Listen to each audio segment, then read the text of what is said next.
So this morning we've got Dr. Lynn Patrick, who you have heard from already this weekend. Dr. Lynn Patrick has been a compatriot and friend and fellow co-conspirator on this trip for quite a while with me. I've been very, very thrilled to have Lynn. One of the great things for me was Lynn took the first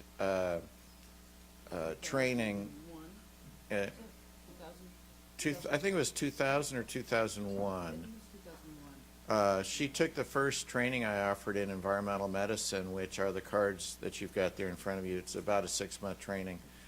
And I never wanted the environmental medicine thing to be a Walter show.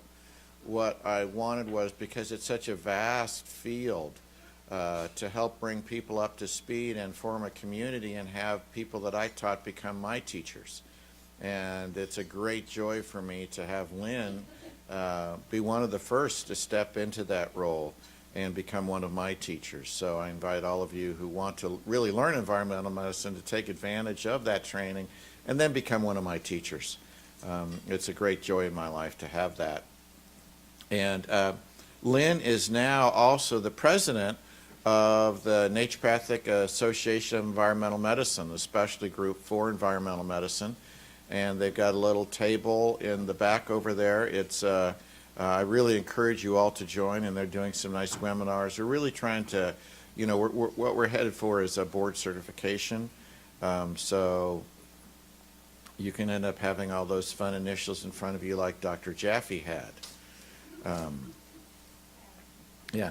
So all I can say is, what the frack, right? So, fracking's a big problem right now, and Lynn, this is one of the amazing things about Dr. Patrick, is she gets on top of all this stuff. She is such an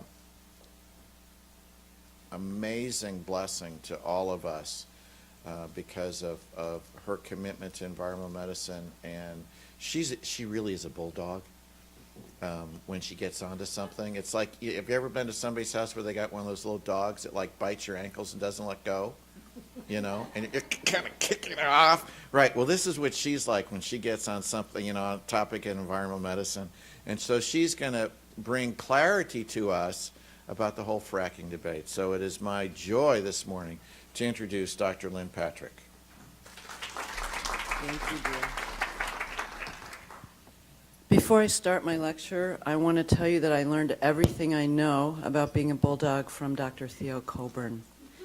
Do you remember Walter's memorial to her, in memoriam to her? Hang on a second.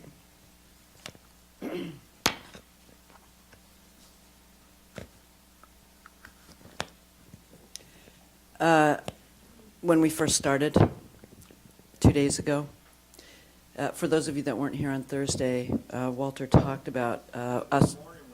Oh, yesterday. I was in the first sauna last night for half an hour in my room, and I don't remember anything that happened after that until I woke up this morning at 10 minutes of 8. But I met Theo several years ago. She she died a month ago. Oh.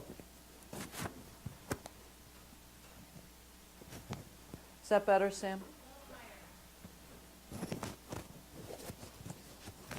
How's that? Are we good? Okay. Yeah, just put up the slider.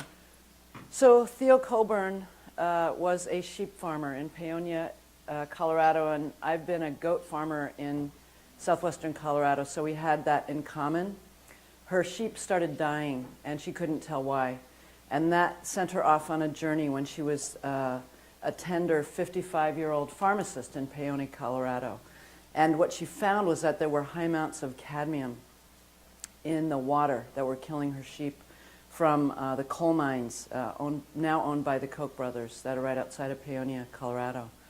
Paonia, Colorado and the Roan Plateau was beset with fracking about 10 years ago, and Theo Coburn went after those frackers like crazy. And if you've ever been to her website, theendocrineexchange.com, you will see that there is probably the best scientific information on the composition of fracking fluids in the world. The Endocrine Exchange is a group of scientists in Paonia, Colorado, who have built a website not only explaining Theo's history of research on endocrine disruption, but they have also built a database on the composition of frac fluids that is used by every environmental organization in the world. So Theo and I bonded over that similarity, both being ranchers and also living in areas where there's fracking. And Theo died in December, and I was with her in July. That was the last time I saw her. And she went back to graduate school at 55. At 58, she started, I think that's how old she was when the Wingspan conference took place. And she's a sly old bulldog. And she looked at me and she said, "How old are you?" And I said, "Oh, Theo, I'm really old." And she said, "No, I want to know the age, your age." I said, "Well, you know, I'm 58. And she said, "Oh," with a twinkle in her eye, "You're right where I was when my life really took off." And she blinked. You did this, and a shiver went through my spine, I swear to God, because Theo Coburn never, you know, says anything without great purpose. And I miss her terribly. I can't tell you how much I miss her. But she was an incredible mentor to me and one of the strongest human beings I have ever met in my life. And so my inspiration comes from her, my strength comes from her, and my dedication comes from her. So I will be dedicating many, many talks to her in the coming years. So thank you, Theo. So I want to show you, well, I'll talk about fracking for a few slides, then I'm going to show you something really important. Fracking is a word that actually is an incomplete explanation of what we're dealing with, because it's only talking about an extraction technique. It does not encompass the full picture of the environmental devastation that we're experiencing. It is a technique used for extracting gas and oil, and 90% of all gas and oil in the United States today is extracted using this technique. It is really called high-volume slick water hydraulic fracturing to encompass the definition of the use of millions and millions of gallons of water, the components that are used to make the water slick, get it down the hole and into the cracks, and the fact that the hydraulic methods used really entail a lot of pressure. That's the true definition. It is drilling about 10,000 feet down into the earth through a lot of aquifers, and then going 1 to 2 miles laterally, and this is a new technique for drilling that has not been used up until the last 10 years. It's a very, very intensive user of water. I live in an area where water is extremely scarce, and this is one of, you know, this is right on the top of the list of the things that we're most terrified of, is losing our water for agriculture and drinking. So 5 to 10 million gallons per well, and a well pad can consist of up to 6 to 12 wells, and 5 million gallons of fracking fluid. The slick water, quote unquote slick water, is sand, silica sand, that's being mined in Minnesota and Wisconsin. Remember silicosis? Asbestosis, silicosis, brown lung, black lung disease, to quote Sweet Honey in the Rock. Well, that's what we're concerned about because a lot of this silica sand is very fine and becomes airborne. So 80 to 330 tons of chemicals per well. That's according to the New York State Department of Health. And I don't know where health went, but it's the health department. And when the industry talks about this, and I actually have to talk to industry, it's one of my least favorite things, they say, oh, it's a percentage of, it's a small percentage, less than 1%. Well, when you're looking at 10 million gallons of water, you're actually looking at up to 330 tons of chemicals. So it's not a small amount of chemicals. The silica sand it's a tremendous amount of sand, 1 to 3 million pounds per well. And the people in Wisconsin and Minnesota are very concerned about these huge expanses of surface mining that are taking place to extract this sand. there is a lot of airborne silica in Minnesota and Wisconsin now. And then there is the pressure part, the hydraulic extraction. The hydraulic extraction means that under pressure, a well can blow out. And there have been hundreds and hundreds of blowouts around the United States, which means that this chemical that's put down into the water comes back up and ends up on the surface. So what I'm going to show you now is footage that's done by Earthworks, which is an global environmental organization we work with, using a FLIR camera, F-L-I-R, and the I-R stands for infrared. So this is some footage taken with a FLIR camera of the solvents that are volatilizing off of well pads. And this footage is taken by, does anybody here know about Denton, Texas? Do you guys know about Denton, Texas? Yeah. So Denton, Texas is one of the first cities in the United States to ban fracking because of the impact that fracking's already had on this town. So this footage is taken by Sharon, who's one of the activists that was instrumental in banning fracking in Denton, Texas. And she's actually been trained to use the FLIR camera. They used it in Denton to educate people in Denton about the airborne pollution from fracking. Describe what you're seeing. I just see what looks like smoke, but it's volatile organic compounds. Industry claims fracking is clean, but it's polluting our air. I'm Sharon, and I use a camera that makes the invisible visible. There is a huge black cloud of VOCs escaping, blowing out over all those homes.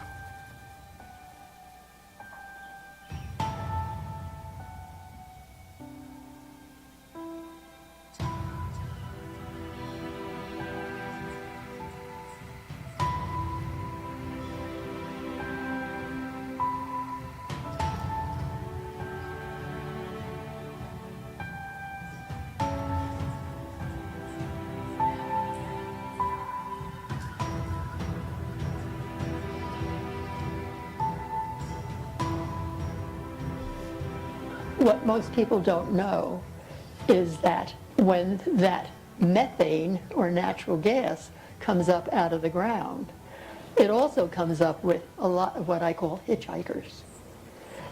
Very dangerous, toxic chemicals.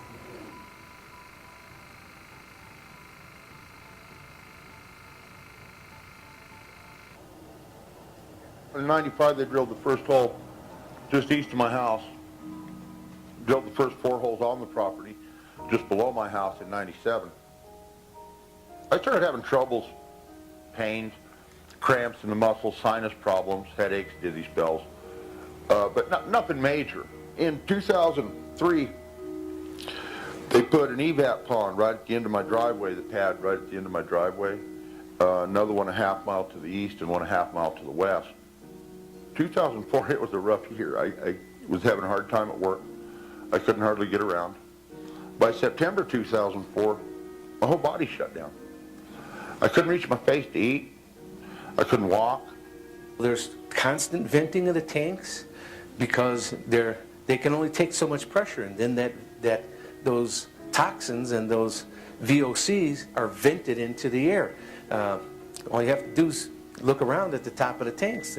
They have relief valves on every pipe coming out of the tank. And as a pipe fitter and as a person in the industry, relief valves are made to relieve pressure, and therefore the volatile gases are then released into the atmosphere. It's daily, it's 24/7. That's what we have to live with, and that's what we're being polluted by. See right here, all of this is happening. Oh yeah, you're going to get hammered. Well, you can tell. I'm afraid for the health of myself, my wife, and my kids. That's just venting. And that's not being burned off by a flare. No. All the emerging health data that's coming out, especially out of places like Pennsylvania and down in Texas, they've gone through this already, so it's sort of like foreshadowing on what we're going to be going through. We've already have a specialist, a toxicologist that we got referred to by our physicians. Okay, I got my blood tested after my body seized up. They said, well, we called the Colorado Department of Health, and they told us there's no way you could be contaminated. I finally got them to order the test kit. I think it was 8 weeks later I get the results back. I got benzene, toluene, xylene, styrene, and triethylbenzene, 6 different kinds of triethylbenzene in my blood. And I live in it and breathe it 24 hours a day. That's the difference. True, I don't work in the industry, but I'm subjected to more of the fumes than probably most of the industry is. It's sort of this ultimatum. You can either have a healthy economy and jobs, or you can have your health. Like, you can't have both of those things at the same time. There has to be a better way to do this. We don't have to sacrifice people on the way to our goals.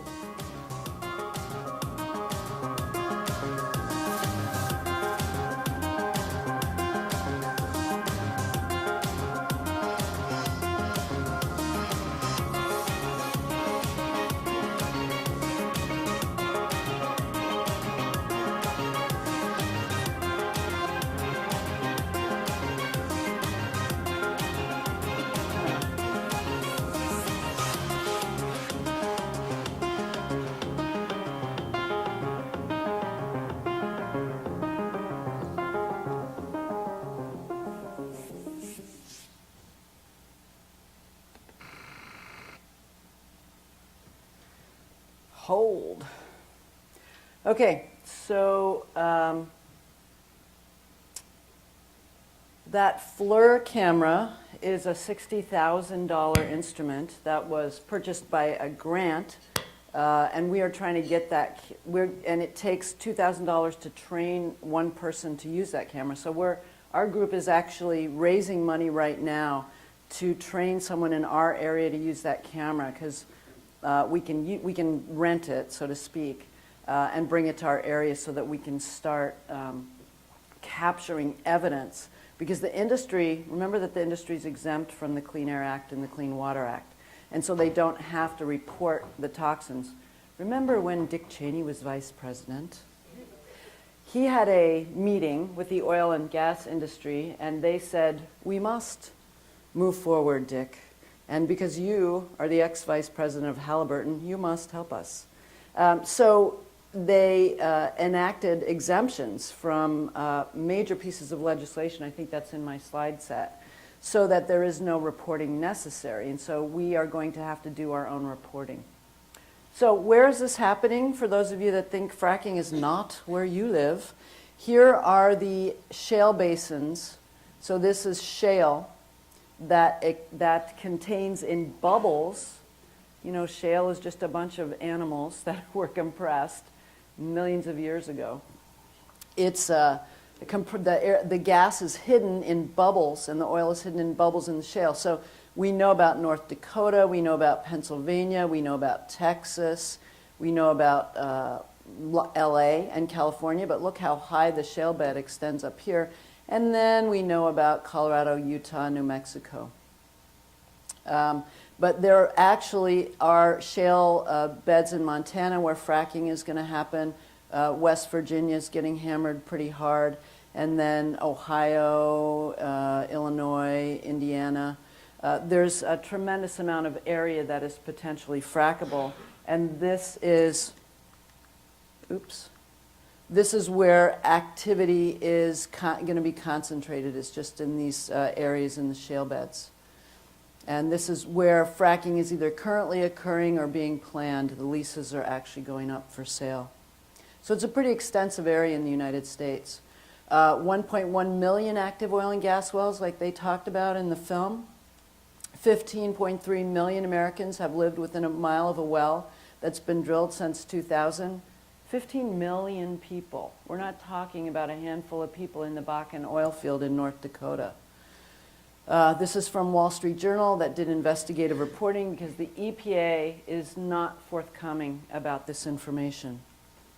This is my state of Colorado. We have 51,000 gas and oil wells in the state of Colorado. This is Weld County. The people in the film that you just saw are from Weld County in Colorado. That film was done in Colorado. This is where I live, right here, where we have, I live in southwestern Colorado, where we have new leases for 23,000 well pads that were just opened up, and that's what we're fighting. Yeah? Why would they try and put a fracking? They just tried to frack in Florida down where I am in the Everglades. Oh, you are going to get hit No, we stopped it for now. for now. But there's no shale there, so why are they? I mean, they did it over on the East Coast, but they had a big sinkhole afterwards, which just drained the sand. Yeah. Drained sand. Why would they go places that there's no shale? There's something, you know, I tried to get a hold of. Oh, the question is, why would they frack in areas where there's no shale? I think I didn't study Florida before I came, and I apologize for that. But I believe that going 10,000 feet deep, there is something there. Well, they were going 15. And then 15,000 feet deep, and then 2 miles out. Yeah, there is something there. There's something in the Everglades in Florida that they're after, and I don't know what it is. But you guys have a tremendously well-funded organization here. no, we stopped it for now, but that doesn't mean. Yeah, I think you have a very good chance of continuing to do that, given your organization and how well structured you are. That I do know. So this is, I want to show you this picture because we're going to be talking about the Uinta fields, the oil and gas fields in Utah, now becoming one of the highest airborne ground level ozone areas in the world as a result of fracking. So you can see here's Salt Lake City, here's the Uinta oil fields, which is part of the Mancos Shale that extends all the way down into where I live. Okay, what is this? NASA, National Aerospace and Aeronautics, blah, blah, organization, has a satellite that can detect methane concentrations in the United States. They saw this, and they at first thought that their instrumentation was broken. But alas, it looks like I live in the biggest methane hotspot in the United States. Now that's because in New Mexico, just about an hour south of us, is one of the historical origins of gas and oil well exploration. And because of the escaping of methane from the pipelines and from the oil pads, this is indeed the methane hotspot.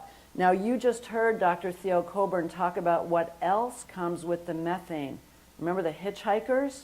So BTEX, and Walter and I are going to be talking about solvents later on today, this morning.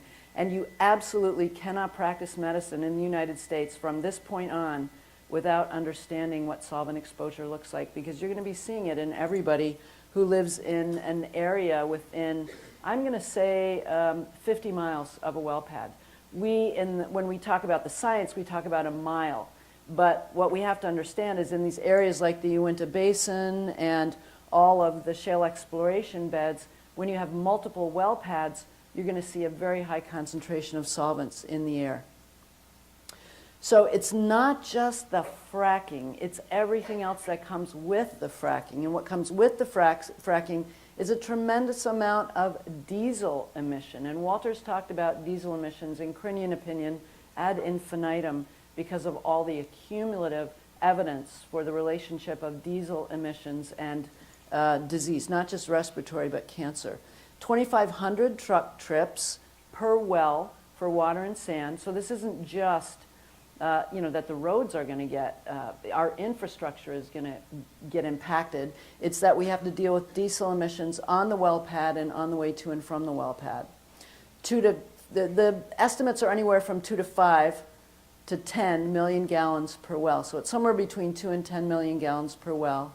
And the injection of between 80 and 300 tons of chemicals into the well itself. Flaring, you saw the flares, that's what we were just looking at in this video, is the combustion and the actual flaring of the gas to relieve pressure, and the venting.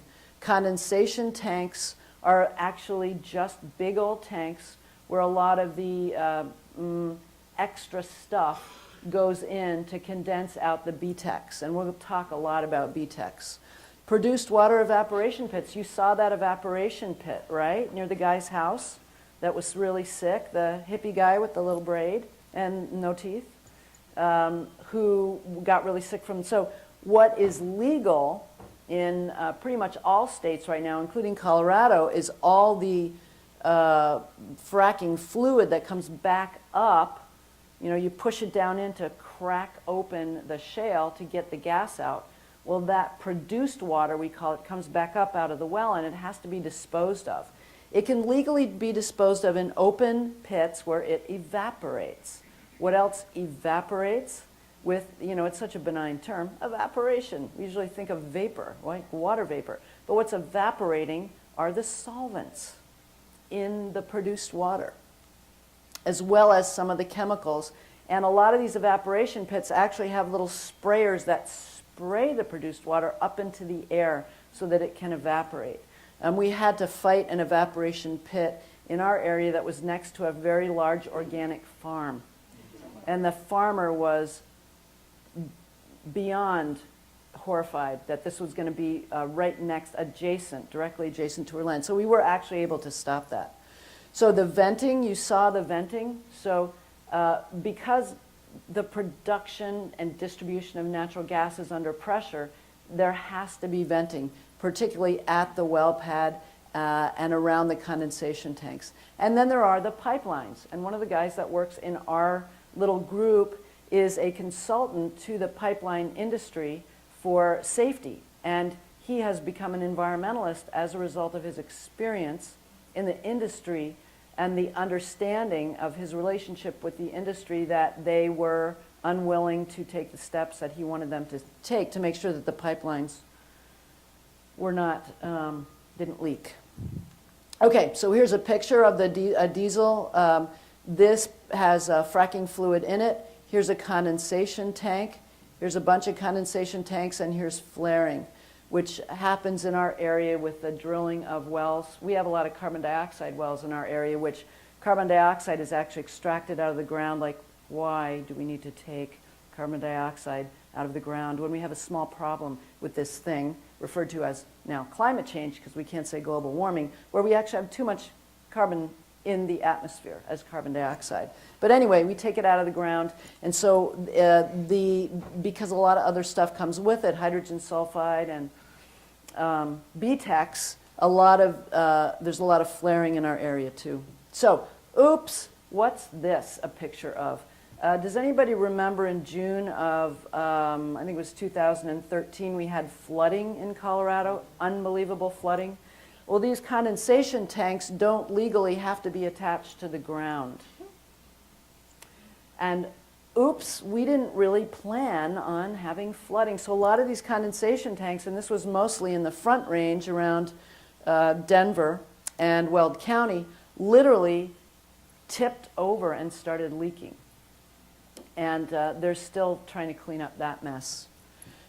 This is a picture of the nighttime sky in North Dakota. This is Minneapolis, this is North Dakota, this is Minnesota, this is Illinois. These are flaring, the flaring of the gas and oil well fields. So there's no city here.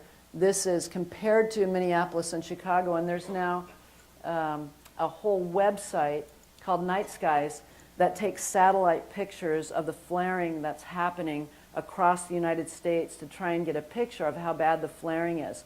Because what's flaring? What is this flaring? It's the combustion of natural gas. What do we get when we combust natural gas? Well, all the way down, when it's completely combusted, it's carbon. It goes back to carbon dioxide. But if it's not completely combusted, it's full of those hitchhikers that Theo Colburn was talking about, which are BTEX, benzene, ethylbenzene, toluene, and xylene. So this is not just your granddaddy's gas well operation. The industry is very fond of saying, we've been fracking since the 40s. This is not a big deal. Well, actually, the current technology that's used for hydraulic fracturing has only been used in the last 10 years. That going down 10 to 15,000 feet and then the lateral for 2 miles is a new technology. And the combination of fluids that are used are new technologies. And you can see that this, you know, there's a little truck, just to get some scale. This is either an evaporation pond or it's a storage pond for fracking fluid. And the thing that you have to understand, this is south of where I live, this is New Mexico, is that in order to get the volume, the amount of production that they want, it has to be an intensive industry. So there has to be multiple well pads very, very close to each other. So you can literally, when you fly into Durango, Colorado, I live right outside of Durango, you fly over New Mexico, just 40 minutes south, and this is what you see for miles and miles and miles and miles. These are compressor stations. This is a picture from Theo Colborn. She actually got in her little Prius and went out to all these places and took pictures. And there's actually, has anybody seen Gasland, the movie Gasland? You got to see Gasland, because in Gasland 1, you see little Theo, very skinny little woman in her Prius driving around Weld County trying to figure out what's going on. And she's being followed in these big black Escalades with dark windows. And the guys get out, and Josh Fox is with her, and he's shooting this somehow. And she's, the gas and oil guy is saying, "Excuse me, ma'am, this is private property, you have to leave." And she looks at him and she says, "No, this is a county road. I paid for this. I'm not leaving." Because what happens is that they're leasing public land. This was on BLM land, so it's not private property. But he literally did tell her she had to leave, and if not, he was going to have her arrested. And she refused. I mean, that's really where I learned everything about being a bulldog, was from her. So she's gone around and taken aerial photos and ground photos of these compressor stations, and then actually measured the emissions on the gas well pad, and it's very high.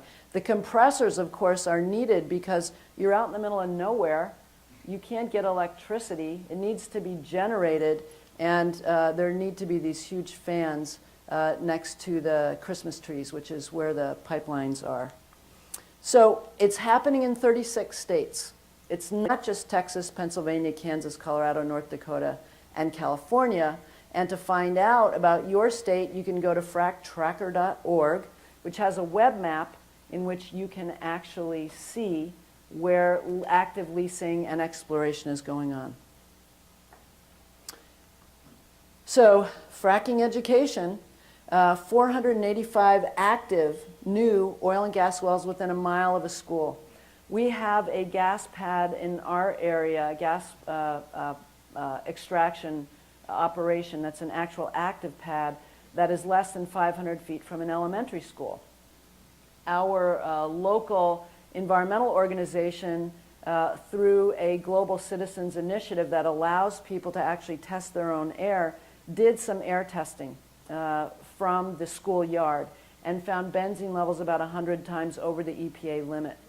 The school, of course, the principal and the school superintendent were very upset about this, and so they brought in their own evaluation team, which found very different results. But of course, that's because the wind was blowing in the opposite direction that day.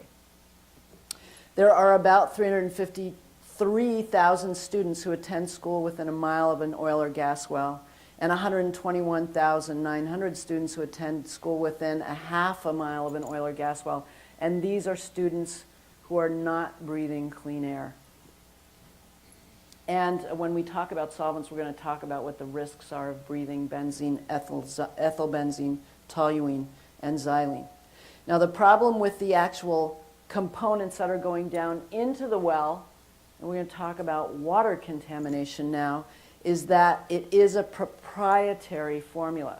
Now, there is a website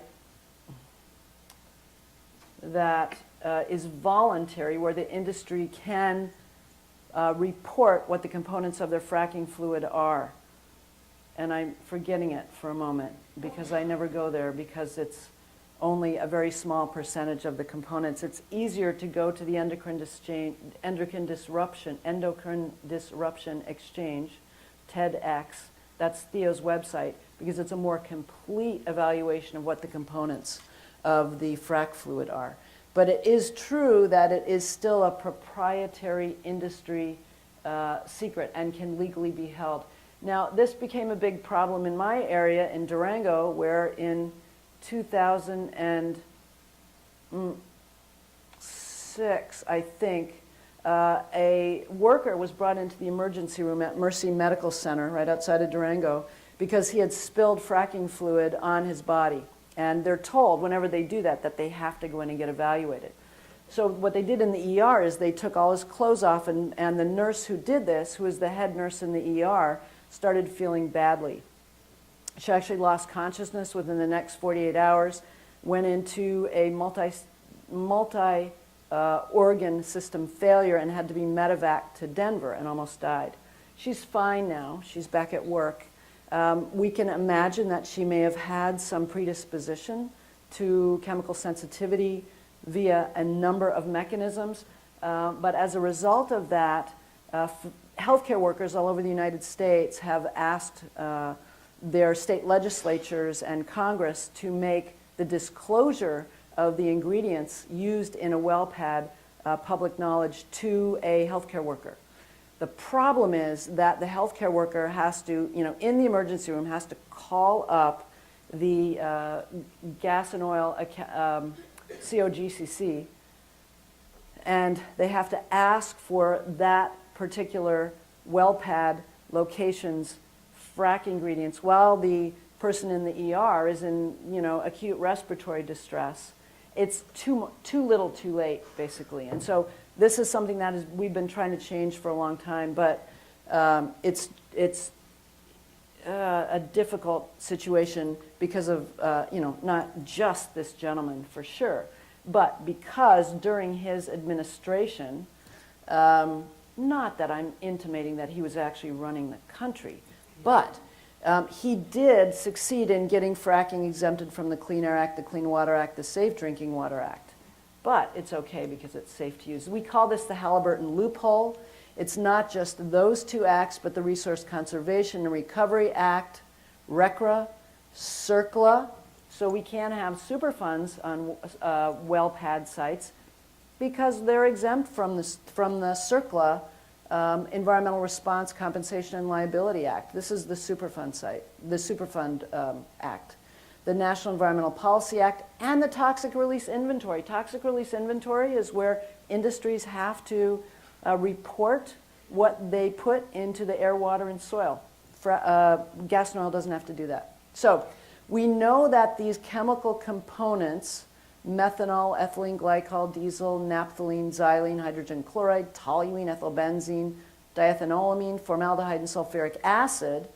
We just had an incident in our area where the carbon dioxide wells vented hydrogen sulfide, and a bunch of people had to be evacuated from their homes because they were exposed to hydrogen sulfide. One of the families can't go back to their house still. And the industry, Kinder Morgan, remember that name? Kinder Morgan is the pipeline company that's going to put the XL pipeline through the United States.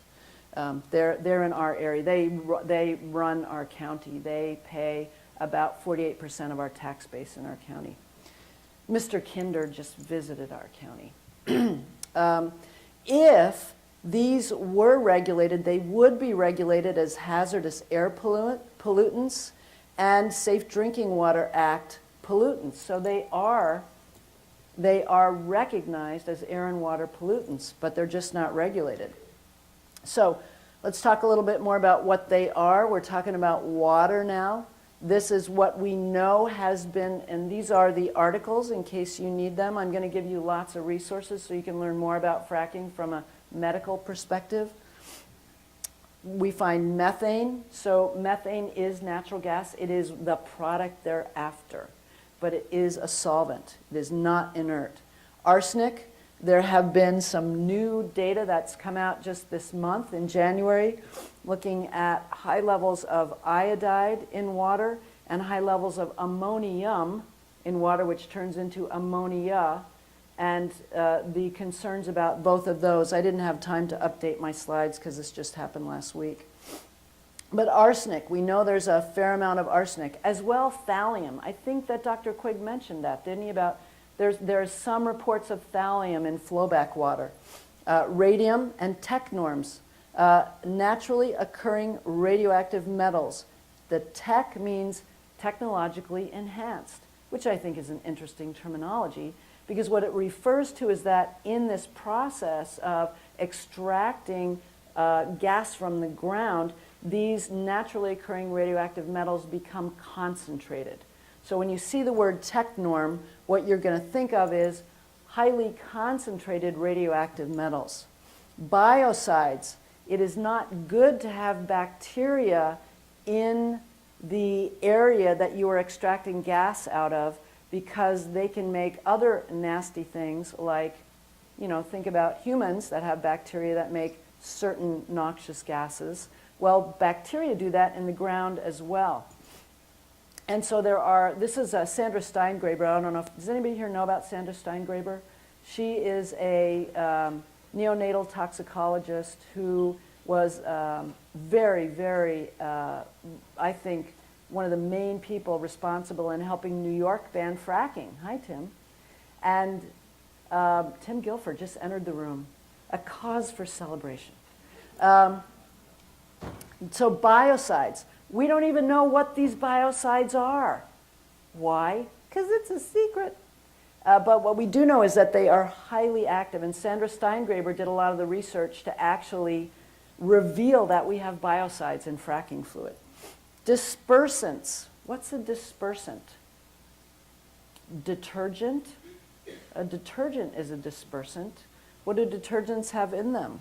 Solvents. BTEX. This is the big bugaboo that Theo taught me about.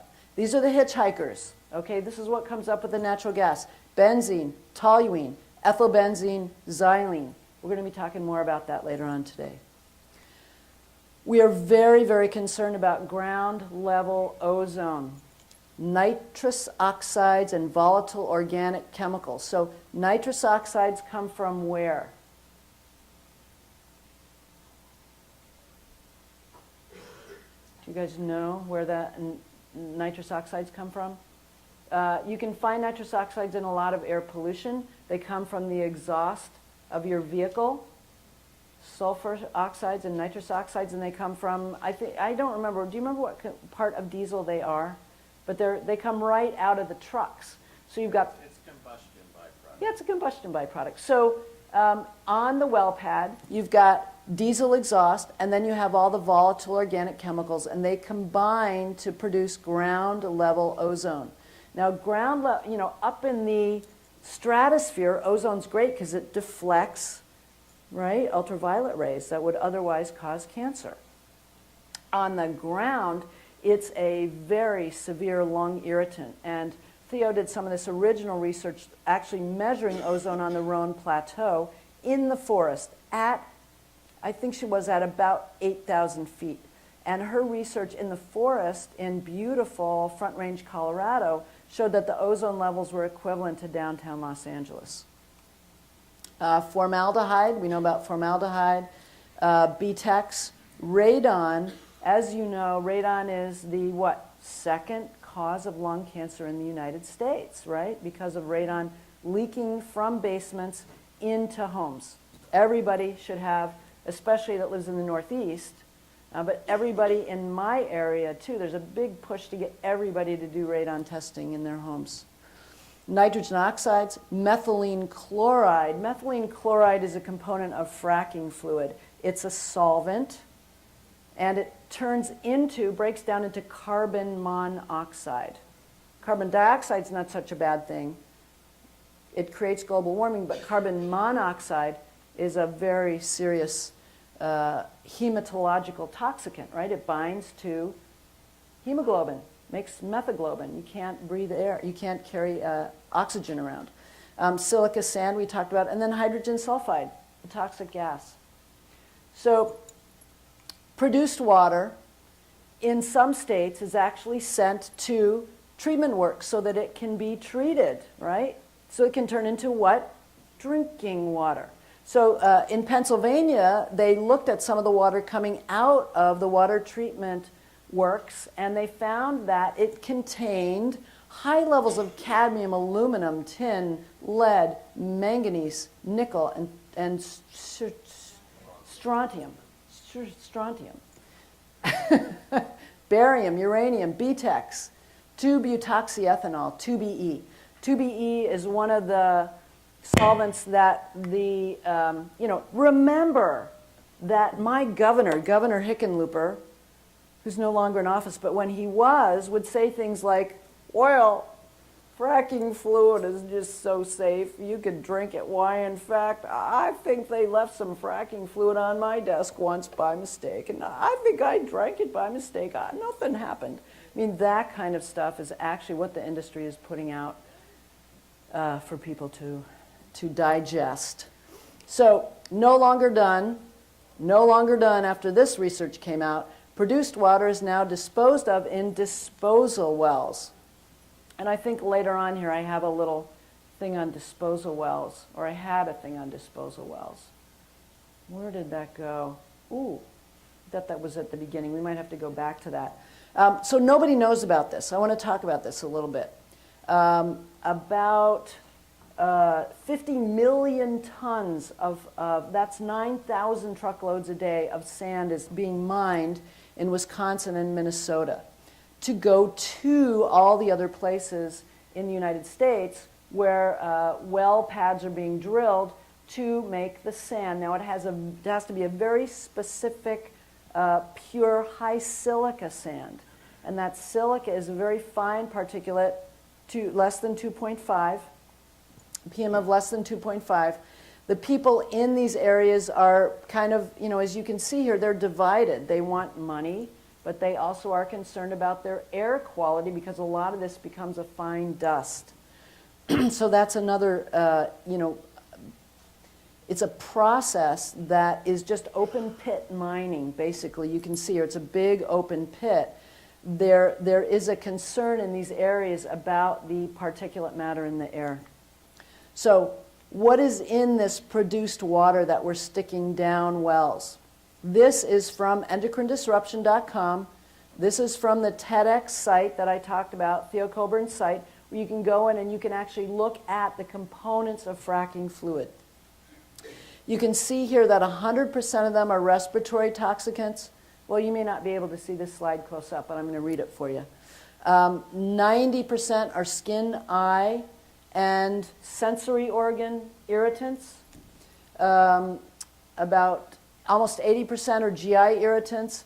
And then we have immunological kidney cancer. So we've got about 37% are carcinogens and mutagens, and about 30% of them affect the brain and nervous system. The cardiovascular system, they're cardiological toxicants, and you guys, both Dot and Walter, are going to talk about that tomorrow. And then we have reproductive and developmental toxicants, and there is evidence from Utah about an increased risk of stillbirth coming out in areas where women live about a mile from a well pad.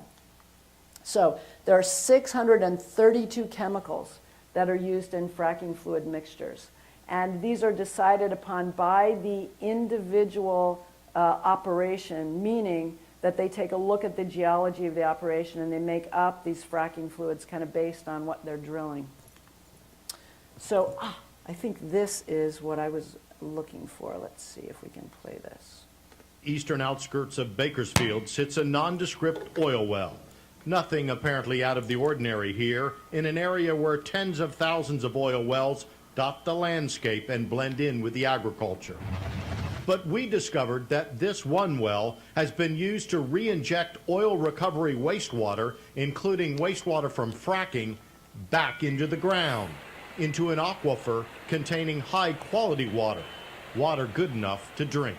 This is something that is going to slowly contaminate everything we know around here. Almond grower Tom France is a fourth-generation Kern County farmer. I'm very frustrated with the fact that upstream, our aquifer is refilled by the Sierra Mountains to our east. Those areas where they've been injecting water into the aquifer, wastewater, is upstream of this area. That water moves. The toxic wastewater re-injected at this well site, along with at least 8 others like it, went into what the state and the EPA call non-exempt aquifers. In other words, aquifers with water in them that could have been used by humans. It's high-quality water. This groundwater is suitable for drinking or irrigation. Holland Kretzman is a staff attorney at the Center for Biological Diversity based in San Francisco. Recent documents from the State Water Board have showed that in at least 9 cases, injection well operators have injected over 3 billion gallons of toxic oil industry wastewater into aquifers that were clean and supposed to be protected under federal and state law. Not only that, but according to these state records, as many as 40 water supply wells, including domestic drinking wells, are located within 1 mile of this re-injection well. These same records note that some of those wells are now possibly destroyed. That's a huge concern, and communities who rely on water supply wells near these injection wells have a lot of reason to be concerned that they're finding high levels of arsenic and thallium and other chemicals nearby where these injection wells have been allowed to operate. In fact, we found this well right across the road from several homes where state records show that wastewater from several sources, including the oil and gas industry, has contaminated the aquifer below, where I think that's the end. That's what I wanted to show you, basically. So the point of me showing you this is to help you understand that water contamination, drinking water contamination, is a real issue. Is Lynn here? She's not. I wanted to get her opinion about this because Lynn is does consulting work for the EPA and remediation work for the EPA. And she knows about this in California. It's a really big deal. So what does this mean? You know, that we have potential water contamination. It means that water testing is even more important to know about, how to get water tested in your area for all these chemicals that I've talked about. But even more to understand the whole idea that we've been talking about, that exposure necessitates evaluation and avoidance, right? It is so important for us to understand what our patients are drinking, where their water comes from, and what's in their water. So this is a brand new article. David Carpenter, one of the great environmental heroes at the University of Albany, who has done a lot of work with PCBs, is now looking at a brand new way to do research. This is a community-based exploratory study. What does this mean? This means that a community decides that they want to find out what they're being exposed to. So with the help of academics at local universities, they actually wear backpacks with air capturing systems on them, on their farms, at their ranches, and they capture the air that they're being exposed to. So they're called grab and passive air sampling. The volunteers who do this are regular people like our patients. They're trained to do this in a way that fits into an actual research model.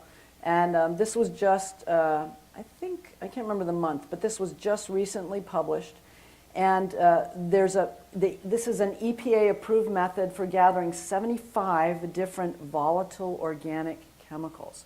So Dr. Colburn was involved in this when I was there visiting her this summer. She had a bunch of ranchers out in the field who actually were wearing these backpacks to get these air samples.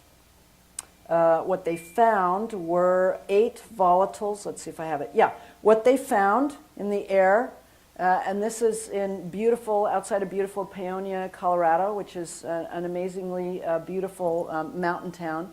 Benzene, formaldehyde, hydrogen sulfide were the most common compounds to exceed acute and other health-based risk levels. So this is EPA risk levels that we're talking about. The other thing that I learned about from Dr. Colburn, because she initiated this research, is the ground level ozone data. So ozone, when it's on the ground, remember it's made by exhaust and volatile organic chemicals combining to make ozone with the exposure to heat, So the pollutants actually are baked together. It's a heat catalyzed process with ultraviolet light to form ozone. What we know about exposure to breathing air that's high in ozone is that it leads to premature mortality. Why is this? What ozone does is it ages the lungs. So you can have a 14-year-old with the lungs of a 40-year-old. And that's what we're actually finding in places like Mexico City.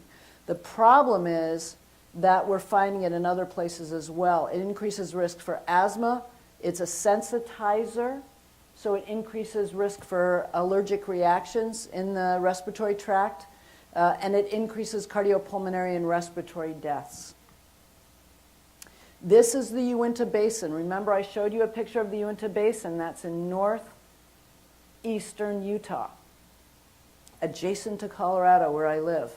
This is some data from the Institute of Arctic and Alpine Research, which is based at the University of Colorado in Boulder. This was just presented at a lecture that I attended online. There's great education going on about this through Physicians for Social Responsibility a few months ago. So we're looking at the U.S. having a limit on ozone of 75 parts per billion. I think that's per volume of air. Much higher than Canada, the EU, or New Zealand. And here is that limit right here, and here's the maxing out at about 157 parts per billion. Theo found this in the Rhone Plateau where she lives. She did some air monitoring up in the mountains at 8,000 feet and found some of these higher levels, around 100 and 120 parts per billion. So how is this going to manifest in people who are continually exposed to these levels of ozone? In all the ways that I just showed you. The huge concern right now is for young children because of the effect not only on increased risk for asthma and allergies, but aging of the lung tissue. The alveoli age rapidly. They burn. So here we are comparing, this is a comparison of Uinta, Erie, Colorado, 28 major cities, Salt Lake City, and Mexico City. And Mexico City is the city to compare any other place to because they have some of the highest ozone levels in the world. So ethane, butane, benzene, toluene, propane, and N-butane. So these are all petroleum byproducts, but they're all solvents. So you can see here, especially down on the bottom for benzene, that the Uinta Basin has levels equivalent to Mexico City. For toluene, the levels here are about I think they're about 3.8. I can't really read this graph, but it's definitely between 3 and, it's about 4 parts per billion. Mexico City is down around 0.9. So much higher levels in Mexico City. Mexico City's way high. Oh, sorry. I was reading Salt Lake City. Yeah, sorry. It's that sauna I had in my room last night. It really knocked me for a loop. Salt Lake City is actually a city of concern in the United States for ozone levels because Salt Lake City is becoming a Los Angeles. But this is still an extremely high level of toluene for any place in the world. Definitely not as high as Mexico City. But if you look at butane, you can see here's Mexico City, equivalent levels. If you look at propane, here's Mexico City, almost equivalent levels. If you look at ethane, much higher levels. Butane, higher levels in Mexico City. Benzene, equivalent levels. So we're really looking at serious levels of air pollutants. This is a trajectory model for ozone exceedances at 4 Colorado Front Range monitoring sites. This is Denver, huge metropolitan area, Denver-Boulder metropolitan area. These are the levels right here. What's the level for the United States? 75. So it ends about 72. Theo has said, and I've read it in the medical literature, that really at 40, which they're not even on this map, at 40 is where we start seeing damage, 40 parts per billion. So you can see here that there's a lot of exceedances in the ozone levels in this particular graph. And this was again in 2008, so it wasn't that long ago. And it's getting worse because this is Weld County right here. This is where some of the most intensive fracking is happening in the United States. So this is again the Uinta Basin, and what we're looking at here is levels in 2012 and 2013 versus background levels, meaning background levels historically. And you can see here that the current levels are much higher than the background levels. So they're 236 times over the background levels, 333 times over the background levels, just in the last year. This is 2013, this is 2012. So levels of these B-texes basically are going up really, really high. And this is a fair amount of air sampling. And this is, again, all done by the atmospheric research group at the University of Boulder. Here's Erie County, or excuse me, Erie, Colorado, the air quality study here. They're looking at regional background versus the current levels in the town. And you can see here, this is a housing development with development right next door. This is not unusual in Weld County.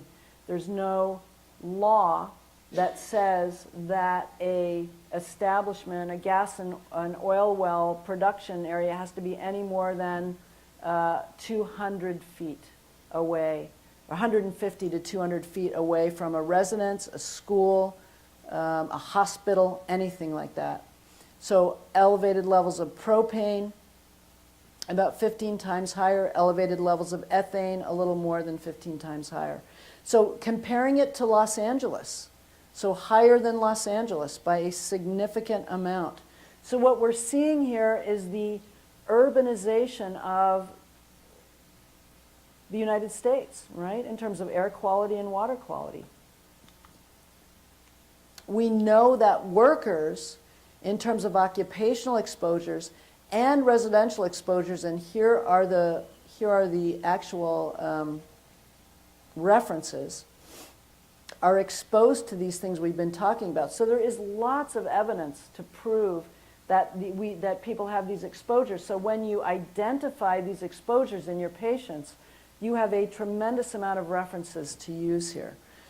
So we know that these naturally occurring radioactive materials, these norms, or these highly concentrated tech norms, are radon, thorium, uranium.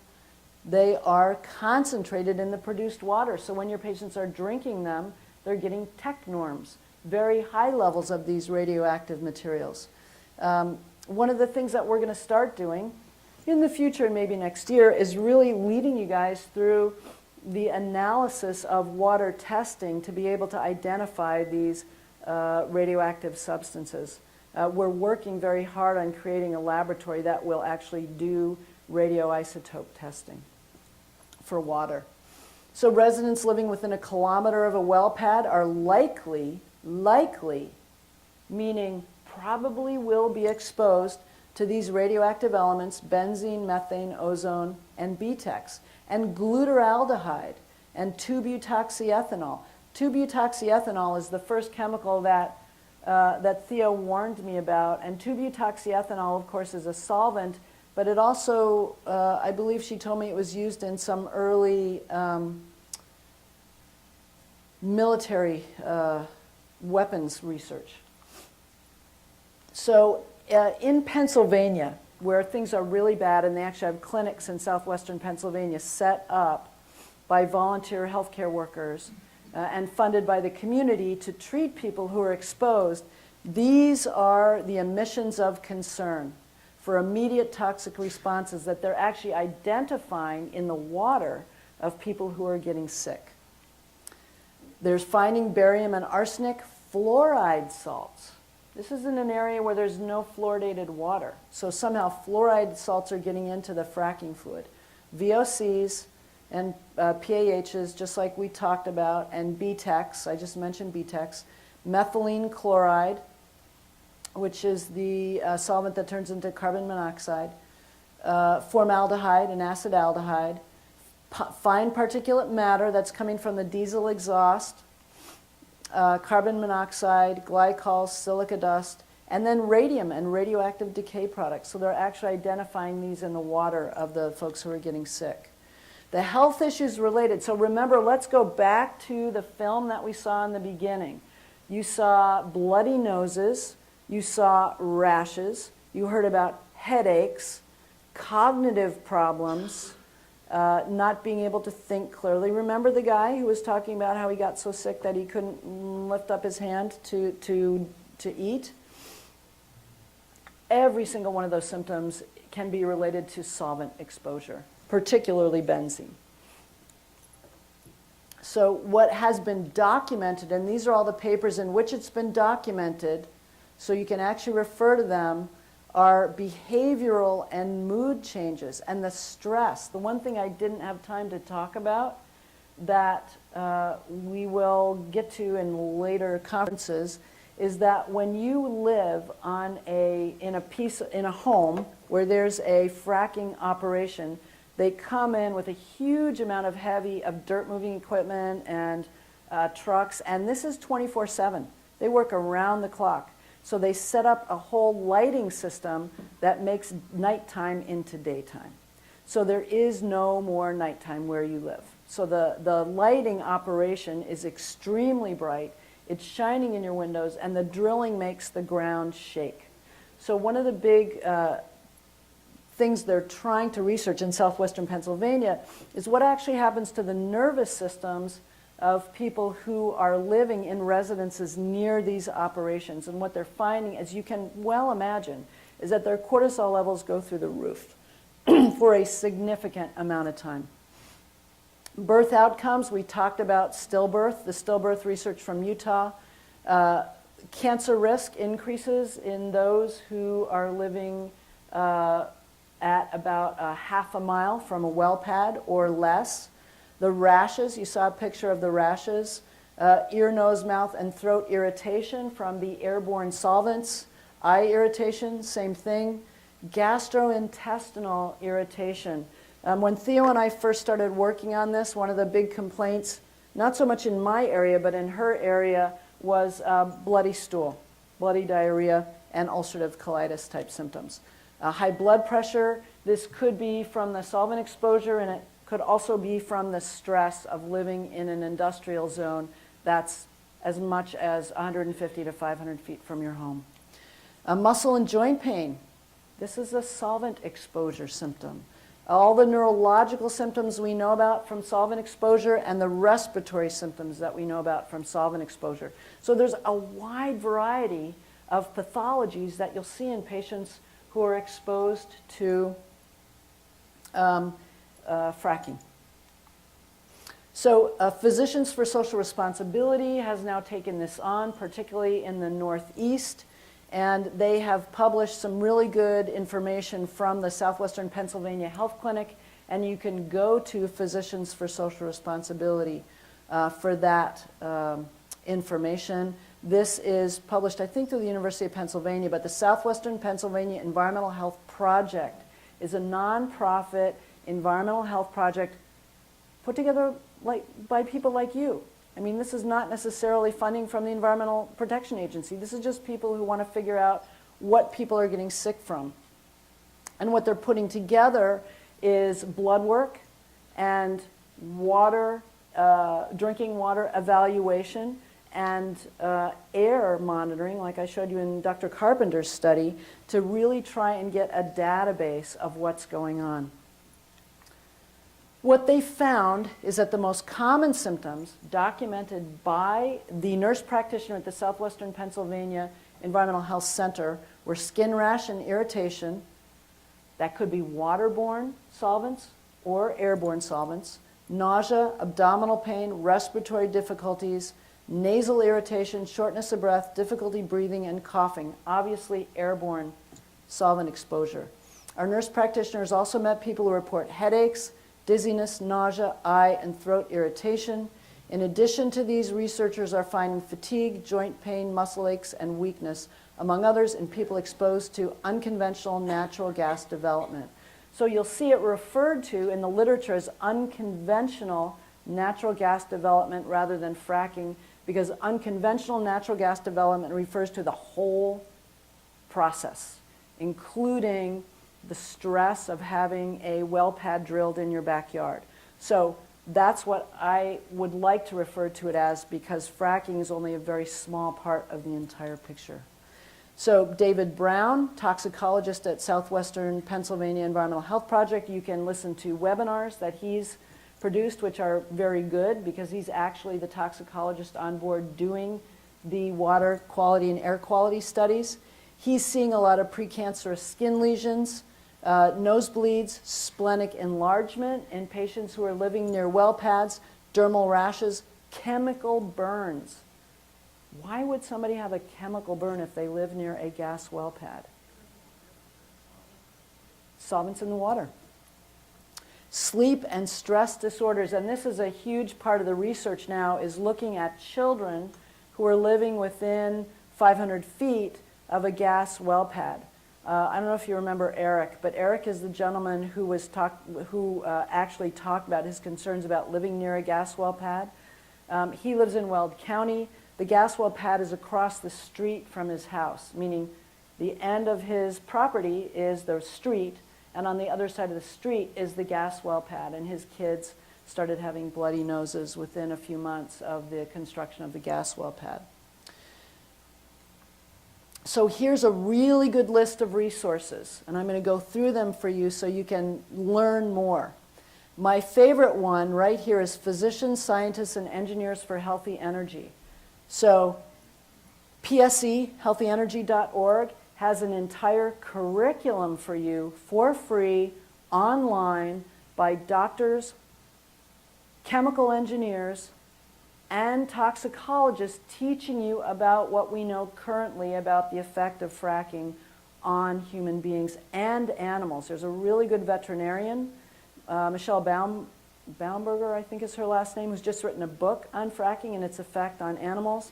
And she's looking at the effect on the cattle and the goats and the cats and dogs who live within these areas and that drink the water. And they're finding a lot of stillbirth in cattle. Her big concern is what happens to the products, like milk, that come from these animals. And so they're starting to test the milk from the cattle. But definitely my favorite website, bar none, for education. I've listened to all these webinars. They're highly educational and they're free. And I think for those of you who are MDs, you can even get CME from them. The Alliance of Nurses for Healthy Environments has great handouts for patients and doctors and legislators on the effects of fracking on human health. The American Public Health Association has actually created a policy statement coming out and saying that the concerns about gas and well fracking are so serious that there should be a moratorium. Natural Resource Defense Council, a great environmental activist group that's done phenomenal work actually looking all over the United States trying to assess air quality nationally. Southwestern Pennsylvania Environmental Health Project, the only, unfortunately, active community-based health project in the United States able to treat people who are currently exposed. They do not have an integrative medical focus, unfortunately. They're allopathic practitioners, and they need help for any of those of you who live in southwestern Pennsylvania. And then there's the U.S. EPA, which is hogtied, is my assessment of them. I have no hope that the Environmental Protection Agency will do anything. This is going to have to be a statewide and community-wide initiative-based attempt to stop fracking. And I take great hope from the recent decision by the state of New York to ban fracking. This is huge. For those of you that don't know about it, this is precedent setting. It was work by thousands of very dedicated human beings in the state of New York, both scientists, public health advocates, and regular people who put so much pressure on the governor that he had no other choice. We're hoping to do that in Colorado. Hoping.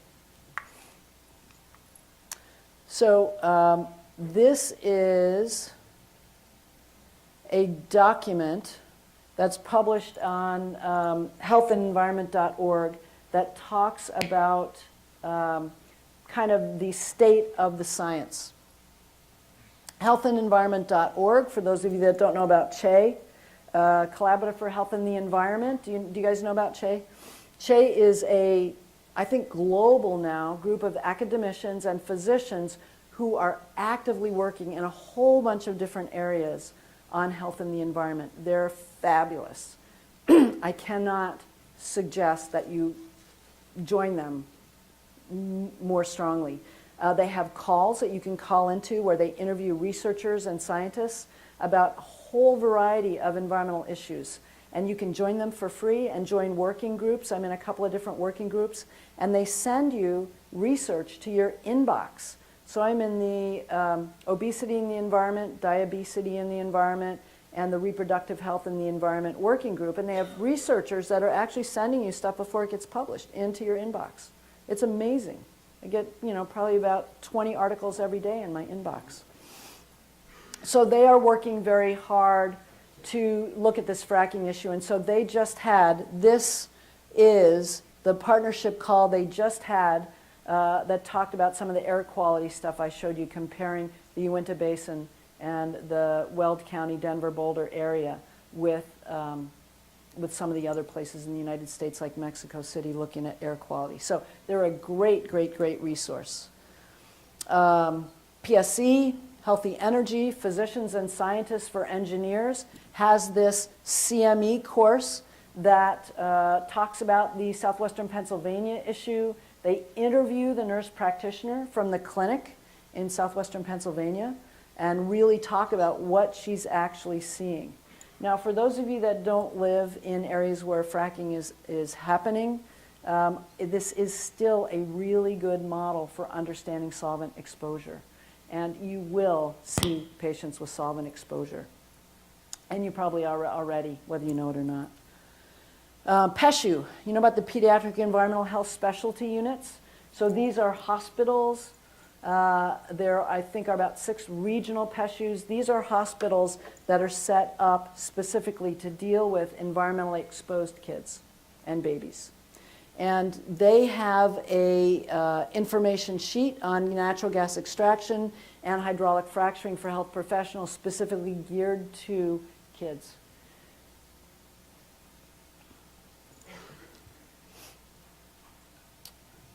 And then finally, Michelle Baumberger's book that just came out, The Real Cost of Fracking. So she co-wrote this, I think, with Robert Oswald, who's also done a bunch of research in this area, forward by Dr. Sandra Steingraber. And this, I think, is the most comprehensive analysis of how air and water quality is being impacted and its long-range impact, not just on human beings, but on animals and agriculture.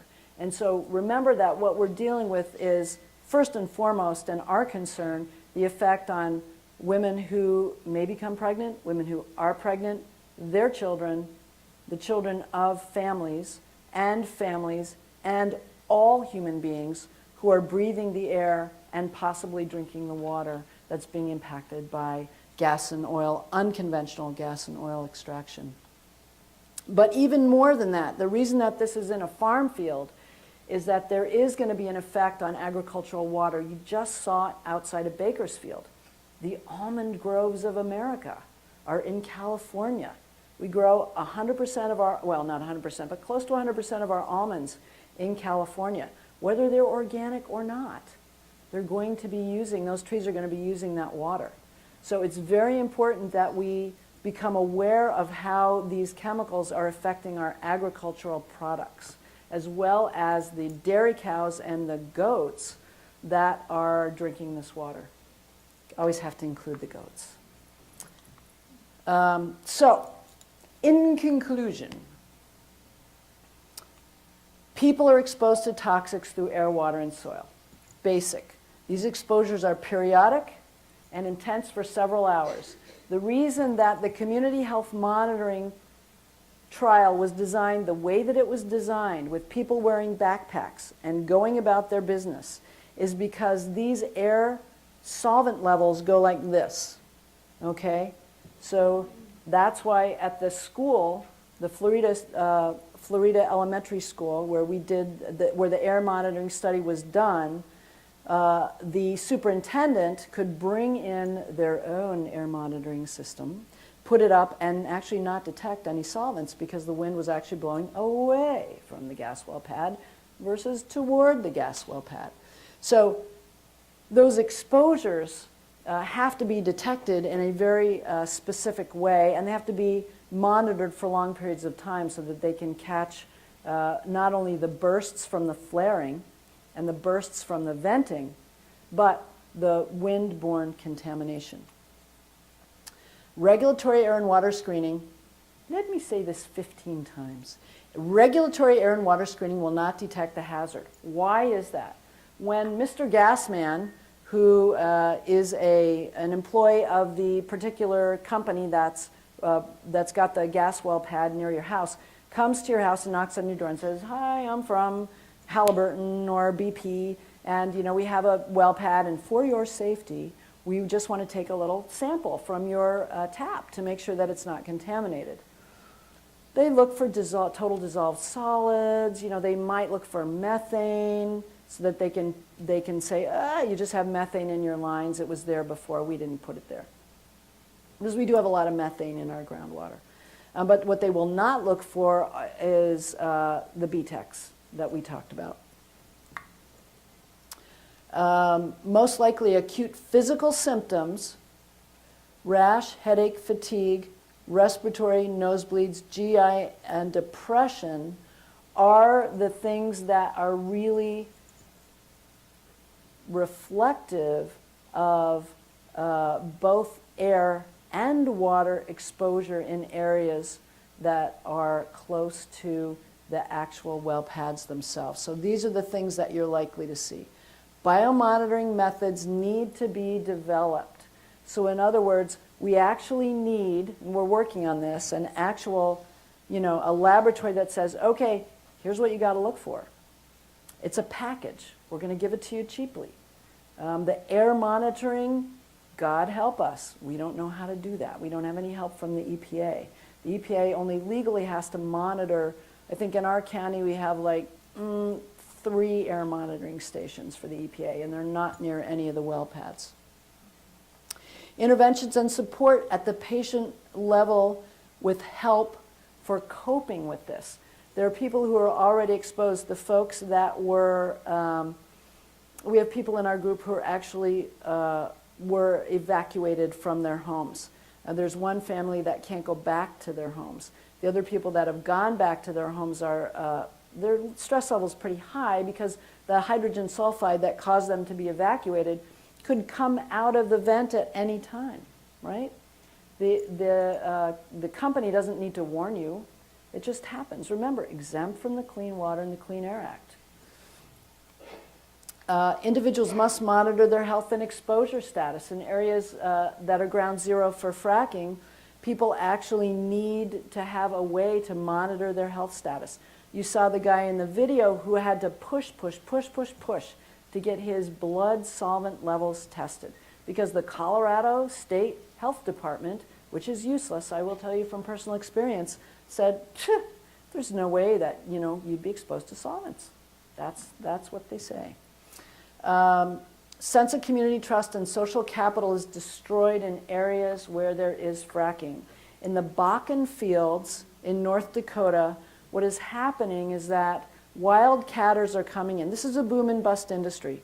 And right now, and recently, because oil has fallen below $50 a barrel, there's a very short moratorium on a lot of exploration. But when oil goes back up, and believe me, it will, then these boom and bust industry guys, will go back at it into new areas. But right now in the Bakken fields in North Dakota, what's happening is that everybody and their brother who needs a job is moving there. There's no housing.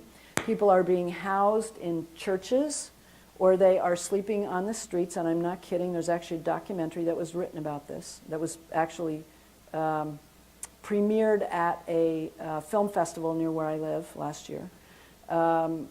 There is a tremendous amount of prostitution in these areas, and the infrastructure is collapsing. So I think that we should pay very close attention to North Dakota, because it is preeminent for the rest of the country. Federal, state, and local public health and environmental agencies are not able to respond effectively. And what this means is that we have a public health process that's become rule-bound, restricted to standard environmental tests of air and water and research health protocols. So when an emergency response is needed, oh, this is a good example. So we have our little community group, our county community group, 2 counties that meets. The last time we had a meeting, this guy shows up, who is the emergency response manager for the county. And I was excited he was there, but I was also very scared that he was there. And he said, you know, I think I need to be here. And I said, why is that? And he said, because I don't know what's going on either. And that's because the industry is reticent to communicate with the emergency response agencies about what emergencies they may need to respond to, because it's a proprietary information. So,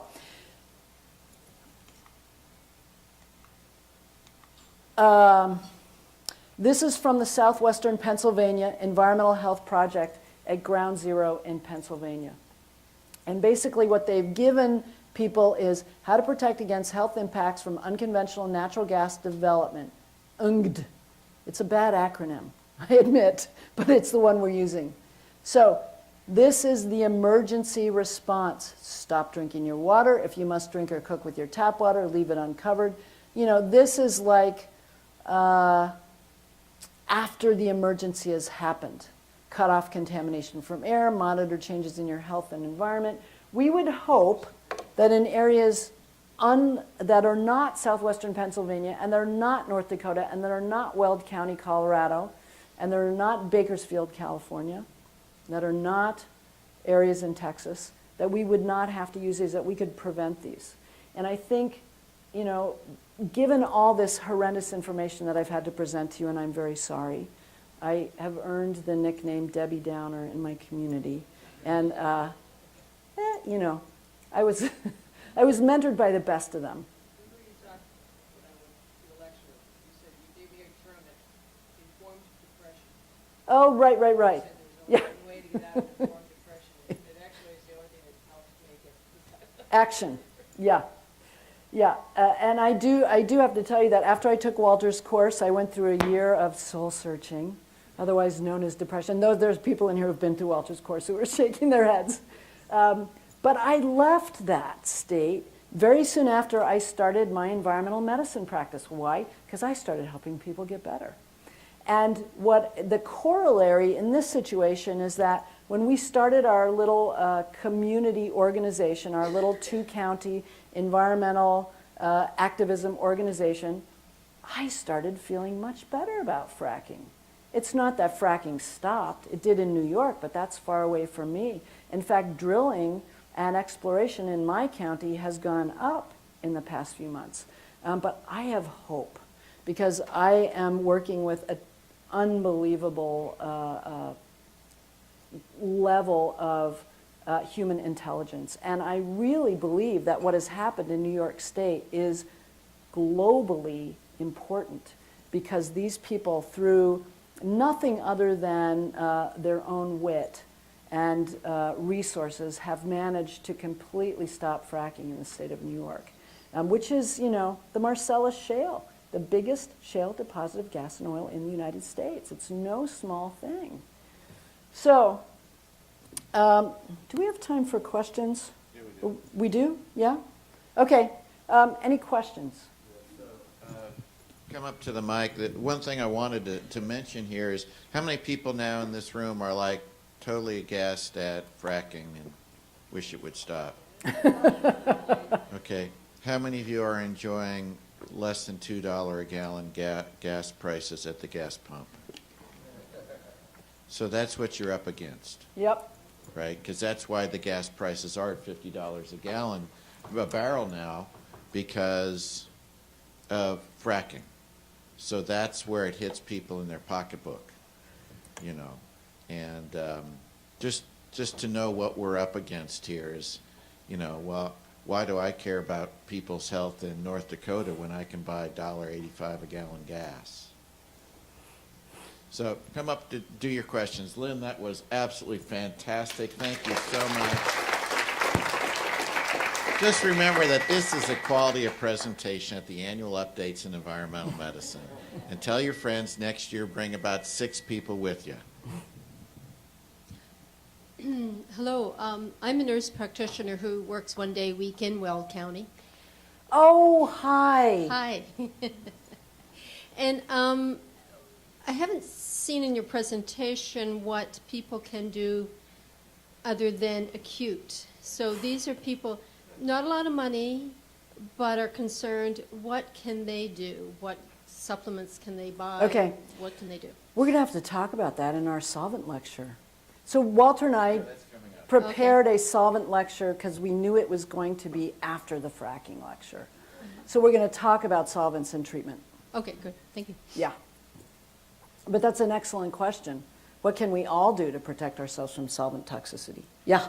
So if I understand correctly, it sounds like there are probably 3 different sources of exposure from these wells. One would be during the actual drilling / fracking process, which presumably lasts for a period of time and is over. And Yes. then there is A week or 2. Okay. And then there's exposure from that's left behind, arsenic, whatever else getting in the soil, Evaporation ponds. maybe distant at an injection well, et cetera. And then there is any release from the venting tanks of VOCs and other things. Do you have any sense as to the relative contribution towards toxicant load from those 3 sources? So, I don't know. We'd have to walk through it. So in the actual drilling, one of the things that happens in drilling, and I think we would want to put flaring into the drilling acute category, is you've got the noise pollution, the vibrational pollution, like literally people's houses are shaking, so there's the stress, which sets you up for what? What does stress set you up for? Lowered ability to withstand toxin exposure. So this is why the people in southwestern Pennsylvania are so concerned about this whole stress aspect. It's not just that it's making people sick, but stress preceding exposure means decreased resistance or ability to deal with exposure. So the immediate problems are that in the process of drilling the well, there's a lot of flaring. So wells are flared in that immediate drilling process. So the flaring is where you get the incompletely combusted BTEXs and things like that. So then once the pad is drilled and flared, then you have the condensation tanks venting and the venting that you saw in the FLIR, with the FLIR camera, the far infrared camera. So that venting is airborne exposure, but then because the produced water, well, let me put it this way, the fracking fluids have been injected underground, they may have contaminated an aquifer. So you may have ongoing contamination of an aquifer because you're talking about tons of fracking fluids that have been injected into an aquifer. If you go to the Physician Scientists and Engineers website, you'll hear Dr. Anthony Ingrafia of Cornell University talk about the well casing. So the well itself has a steel and cement casing. And Russ knows what I'm about to say. That Dr. Ingrafia has said that eventually there's a high percentage of risk that those casings will crack and leak. And that's the industry secret that nobody wants told, is that those well casings leak. And you saw in the video about Bakersfield that they're taking produced water and injecting it back down into the well to get rid of it, to dispose of it. And so that produced water that then can leak from the well casing from the well itself into aquifers is of huge concern forever. And we have a lot of produced water that's been injected back down into wells in the United States of America. This is a common practice of the industry. And so then the longer term effects, you saw the NASA satellite photo of the methane leakage. Well, methane has hitchhikers. And the reason Dr. Colburn says hitchhikers is she wants you to think anytime there's methane, there's going to be BTEX. So the long-term leakage, that methane was not just coming from wells under production, that was coming from wells currently operating. So the pipelines are leaking. That's the big secret that the industry doesn't want you to know too, is that the pipelines, once produced, can leak. And I know this with good authority from my friend who is a consultant to the pipeline industry. This is acknowledged, not publicly, but is acknowledged in the industry that the pipelines leak. So we want you in the mic. And so the air and water pollution that we're looking at is long-term, over the long course of the well. You have a comment, Russ? I want Russ to comment. A suggestion, and that is follow the work at Commonweal of Cheryl Patton and Michael Lerner. They did the BioBody Burden Project some time ago. Cheryl, is going out to the fracking fields. They are the ones who are collecting the primary data about this. And over the next year, the New School will be releasing a whole series of interviews, all of which support exactly what you're saying, Lynn. These are very big issues, and they have been very bigly obscured up until now. But the number of cases that have now been documented is getting up to the point where it's significant, even at the level of the legal and political liabilities that will finally move the issue. So how can we access the New School interviews? Sorry, yes, commonweal.org. Commonweal.org is the website. Michael Lerner and Cheryl Patton are the folks who deserve the recognition.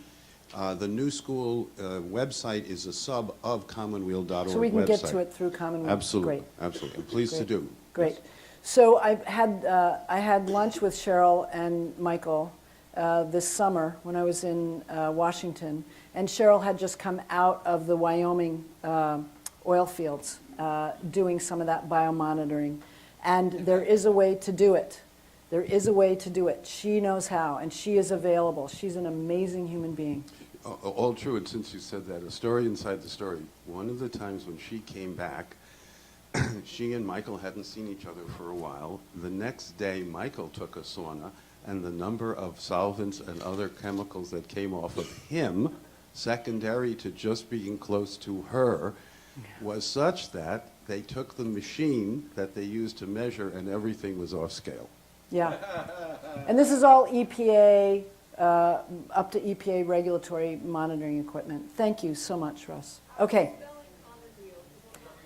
W-E-A-L instead of W-H-E-E-L? Okay. Commonweal.org? Michael Lerner. Commonweal.org is the website, but put in Michael Lerner and Commonweal, and then all the other things drop away. Did you say that on the... So Michael Lerner, L-E-A-N-E-R, right? Oh, L-E-R-N-E-R? L-E-A-R-N-E-R. And COMMONWEAL.org. L-E-R-N-E-R? Okay, Michael Lerner, L-E-R-N-E-R. Sorry. If any of you are old enough, he's Max Lerner's son.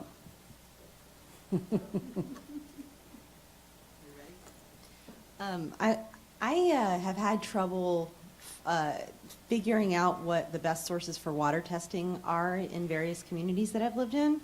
I have started with the EPA website, and I know there's a map, and you click on your state, and then there's like 400 or 500 different labs, but a lot of them have affiliates that I find suspicious. So can you talk a little bit about finding actual good quality water testing in your community? I will be able to, hopefully in a year. But we're working on putting a lab together.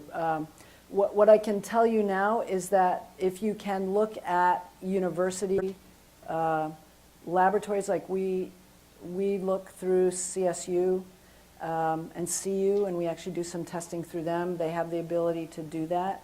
Dr.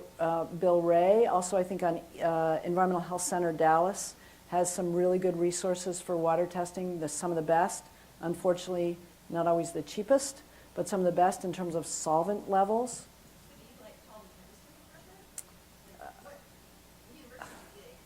Yeah. I would look for the environmental health evaluation. Oh, repeat the question. The question is, how do you find in an academic center the best water testing laboratory? Or how do you find a water testing laboratory? I would look for an environmental health research arm of the university and go through there. Doctor's Data has water testing as well. Well, it tests for minerals. It tests for metals. It doesn't test for solvents or pesticides. That's the problem, is it's limited to metals, and it doesn't do norms or tech norms, although they do test for uranium. So this is more of a conjecture than a comment, but I was just talking this morning with a friend who was teaching me about why basements leak, and in the construction of a particular basement, the concrete had been poured and then allowed to harden while the truck went back to get fresh concrete, and then new concrete poured over that. And people in construction apparently call that a cold seam, where that new concrete hits the already hardened. And in talking about well casings, and they put concrete around them, it sounds like the perfect example. I mean, you obviously can't pour the whole hole full of concrete at the same time. It's got to be done in segments. So you're going to inevitably have innumerable seams that might leak, and I just thought I'd That's exactly what Dr. Ingrafia, who is an engineer at Cornell University, talks about. And there is a very good explanation of this on the scientists, on the engineers, no, physicians, scientists, and engineers. He kind of tiered it as a hierarchy on purpose. Physicians, scientists, and engineers.org website. Amazing lecture. Thank you so much. I have a question. Do you have any resources for, and I've seen some data on online TV exposés on the actual leakage that occurs from the actual pipelines underground with the erosion, the percent erosion of the actual pipes that are leaking these fluids, 5,000 to 10,000 feet down, like on a routine basis? So the question would be, how, in one's own area, how does one investigate the potential for leakage of a gas and oil well into an aquifer? There's absolutely no way to know this. That is the huge problem, right? Other than doing water testing. If you want to know if it's leaking into your tap water, you can test your tap water. But to actually look at the underground aquifers, there's no way to know that. Right, and there's no reporting required of whether there is leakage of the pipes or erosion of the pipes that are going down into the ground? No. Remember that the exemptions are multiple. And I didn't put that slide in, and I'm sorry, but I have a slide that goes through every single exemption of every single act. And there's about 6 or 8 of the major environmental legislative acts that necessitate reporting that the gas and oil industry is exempt from. You really can be a Debbie Downer. It's my job. It did remind me about halfway through Walter's course where I said, well, if I just don't breathe, eat, or drink anything, I'll be fine. But, you also mentioned taking action. And, have you found a best practice, if you will, of action to take? How do we protect our patients? Because clearly you tell them avoid it. Well, what are they going to do? Sell a contaminated home and try to move away? I mean, they can't. They can't. They're stuck. Right. So the only really thing we have left is prevention. I think more than anything, this issue has galvanized healthcare workers to become citizens. And I certainly feel very galvanized because I have a personal stake in this. I live right where that red spot was on the NASA satellite, right? I live in a ground zero area. So I think that joining a group like physicians, scientists, and engineers, they could use some help. Physicians for Social Responsibility is doing local education in their communities and as a national legislative effort, communicating directly with the Environmental Protection Agency. I think that any of the resources that are specific for your profession would be great. I know that the naturopathic profession doesn't have a specific resource for this, but we have the Naturopathic Academy of Environmental Medicine. And I think that certainly local community action is helpful. The way that New Yorkers Against Fracking, which was a very diverse organization, got through to the government was that they were supported by academicians and healthcare providers. And that was very, very important. And they have a report out. It's a huge document that basically looks at all of the research that's been done and published to date. And they gave that to the governor and the health department and said, you know, this is what you're responsible for. You make the decision. You've already, I've already got PSE bookmarked, which is good news. Would you consider doing something like Walter and you tried to do Friday and, sort of create or Thursday, and create a white paper on this that people could get behind? Well, I think the New York report is the white paper. It is our current working white paper that we don't need to recreate the wheel. We already have it. It's figuring out how to galvanize all of the healthcare providers in the United States. That's our job. That's what we need to do. And that can be done on a personal level. So if you have friends who are healthcare providers that you speak to, educate them. I know there are tons of healthcare providers in my area who could not be bothered, even though they live in ground zero, because they are too busy with other things. And so getting their attention and in a very loving and compassionate way, educating them, it's been helpful. And I think that you can't underestimate these kinds of personal actions. Thanks. Get a copy of the tape. Yeah, give them a copy of this lecture and the PowerPoint to go along with it. Hear, hear. Two comments, if I may. First, part of the reason New York was effective was because Matilda Cuomo is the one who gave it to her son, because she had had personal cultivation by a fellow named Ed Morris, who is a co-author and a fellow who lectures at Bastyr from time to time, lives in the Seattle area. So never underestimate the capacity of one person to meet someone somewhere and make a difference. Second, on a positive side, if you're concerned about any or all of this, I would suggest that you do a sea cleanse, that we all do a sea cleanse. And I showed the slide, the amounts of ascorbate that it takes to deal with the oxidative stress and allostatic, homeostatic load. Academicians like the term allostatic and homeostatic load. I like the combination of those two words because it's both masculine and feminine. If you just say allostatic load, it's pretty authoritarian. A sea cleanse is a way of individuals, especially those near ground zero sites, of determining their total oxidative stress and the amount of antioxidant mother, ascorbate being the mother to protect and recycle all other antioxidants. And if you want to raise glutathione, the best way is to have ascorbate, adequate ascorbate, says Alton Meister, in some very classic work that is very solid to stand on. So my personal view is that we should have well water and have it tested, or get water from a known source that can provide a test of the water you're drinking as opposed to the water you're not drinking. And any of the convenience forms, the tap filters that get contaminated with bacteria that you don't want to get contaminated with, the reverse osmosis where it takes 50 liters to get one and a lot of schmutz comes through because the little membranes get micro cracks and pores. These are all very critical issues, and they are economically so powerful that the folks who know, Royal Dutch Shell, etc., are reserving huge sums of money that they know will be paid for the remediation, mitigation, etc.